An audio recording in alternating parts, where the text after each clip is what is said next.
एक लड़के ने जिद पकड़ ली, उसको आईएएस ऑफिसर बनना। उसने अपनी मम्मी से भी झगड़ा कर लिया। सीहोर वाला बाबा कहता है कि जो पंडाल में मांगो वो मिलता है, तो मुझे आईएएस ऑफिसर बनना है तो मैं मानूं कि सीहोर वाला बाबा है, नहीं तो काय को मान। विवेक कुमार जी, उस बच्चे ने जिद पकड़ी, उसका पत्र आया, मेरा नाम मंजू देवी, पति श्री हरिलाल महतो, ग्राम जम्मू वाठाड़, जिला धनबाद, झारखंड से। कहीं बैठे हों तो हाथ हिला सकती हैं, कहीं बैठे हों तो हाथ हिला सकती हैं। मंजू देवी, पति श्री हीरालाल महतो, ग्राम जम्मू वाठाड़, जिला धनबाद, झारखंड से। मेरा मोबाइल नंबर ये है। श्री शिवाय नमस्तुभ्यम गुरुजी, मैं एक लोटे जल का और शिव के मंदिर में सेवा का क्या फल है बताना चाहती हूँ।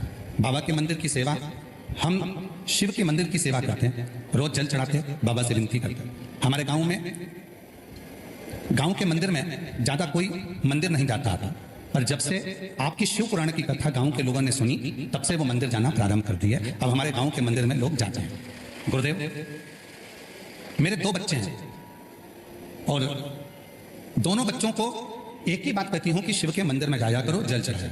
मैंने अपने बच्चों को आईआईटी की परीक्षा में, बीएचयू बनारस में इंजीनियरिंग की पढ़ाई भी कराई। उसके बाद मेरे बड़ा बेटा शुभम कुमार महतो, उसने कहा मां मैं चाहता हूं कि मैं यूपीएससी की परीक्षा दूं और यूपीएससी क्लियर। क्या तुम्हारा वो सीहोर वाला बाबा मेरी यूपीएससी क्लियर करा सकता? मां ने जब कहा तो कहा कि तू पढ़ाई तो कर। सीहोर वाला बाबा कहता है कि अपनी पढ़ाई को 4 गुना बढ़ाओ, मेहनत 4 गुना करो, और मेहनत के साथ में शिवजी पे एक बेलपत्र लगाकर शिव को समर्पित कर फिर जाओ। मेरे बच्चे ने 2021 में यूपीएससी की परीक्षा दी और बाबा की कृपा से उसका रेलवे में मैनेजमेंट सर्विस के पद पर जॉब मिला। अभी भी बेटे ने यूपीएससी क्लियर नहीं कर पाए, तो उसके कारण बस उसने कहा मैं फिर से यूपीएससी दूंगा। फिर यूपीएससी दी और यूपीएससी की परीक्षा देने के बाद जब उसका क्लियर नहीं आ रहा, तब उसने कह दिया अब मां तू बता मैं क्या करूं। तब मां ने कहा एक काम कर, वापिस परीक्षा दे। फिर परीक्षा दी और बाबा की कृपा से ऐसी कृपा बाबा ने करी कि एक परीक्षा में बाबा ने फिर Indian revenue service income tax में बाबा ने उसको क्लियर करा।